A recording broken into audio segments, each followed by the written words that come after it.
Good afternoon. We begin in the Middle East, where Israel's Prime Minister says he cannot accept Hamas's demands for an end to the war. Benjamin Netanyahu insists that keeping the group in power would pose a threat to Israel.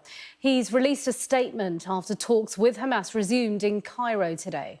Throughout the negotiations, Israel demonstrated a willingness to go a long way that was described by US Secretary of State Blinken and others as extraordinarily generous. But while Israel showed this willingness, Hamas remained entrenched in its extreme positions, chief among them the demand to withdraw all our forces from the Strip, end the war and leave Hamas intact. The State of Israel cannot accept this. We are not ready to accept a situation in which the Hamas battalions come out of their bunkers, take control of Gaza again, rebuild their military infrastructure and return to threatening the citizens of Israel in the surrounding settlements, in the cities of the south, in all parts of the country.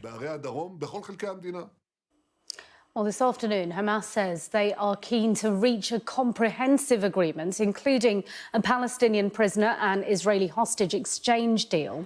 They also claim responsibility for a mortar attack on the Kerem Shalom crossing, where the US Secretary of State visited on Wednesday. And earlier today, Israel's cabinet voted to close Al Jazeera's operations inside the country, with the Prime Minister calling the media network a Hamas mouthpiece. Israel's communications ministry has confirmed a raid is underway at the Al Jazeera premises in Jerusalem. The broadcaster's chief in the region calls the closure dangerous and political. Well, earlier I spoke to our international correspondent John Sparks, who's in Jerusalem, and started by asking him about those negotiations between Israel and Hamas. Bit of context here. The sides are actually talking. They're sitting down. They're meeting in Cairo at the moment. These talks began yesterday. Hamas sent a delegation. We're not sure if the Israelis are there directly or not, but we've got the Egyptians, the Qataris, the Americans. The Americans have even sent the head of the CIA to participate in these talks. They're serving as intermediaries between the two at the moment. And you know, the mood music leading up to this point has been pretty positive. There are elements that the two sides seem to agree on.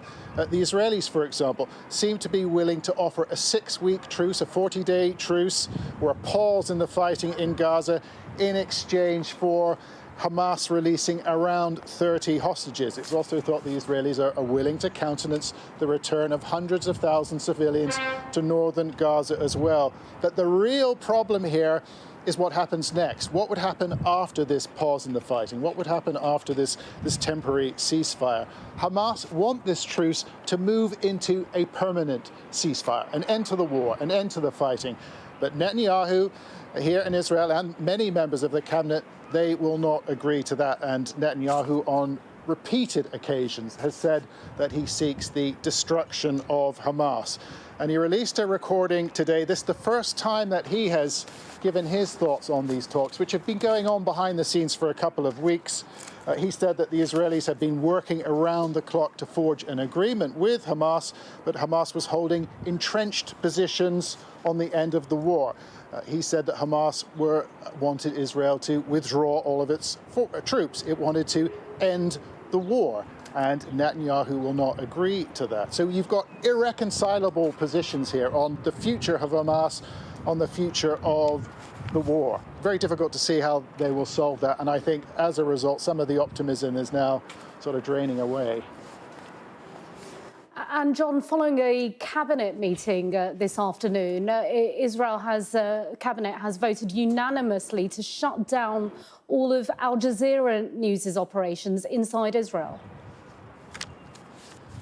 That is right. I mean, the Israeli government and Al Jazeera have long had a fractious relationship over many years. Al Jazeera is supported by the Qataris, by the Qatari government, the Qataris who are acting as one of the chief intermediaries at the moment between Israel and Hamas. So that is quite interesting. But this is the first time that the Israelis have shut down or announced their intention to shut down a foreign news media organization. This is how Al Jazeera reported the news a little while ago. We're going to begin with breaking news from Israel, where the cabinet has voted to unanimously shut down Al Jazeera's operations in the country. That's according to Prime Minister Benjamin Netanyahu in a statement on X. Now, it's not clear when this decision is going to take effect.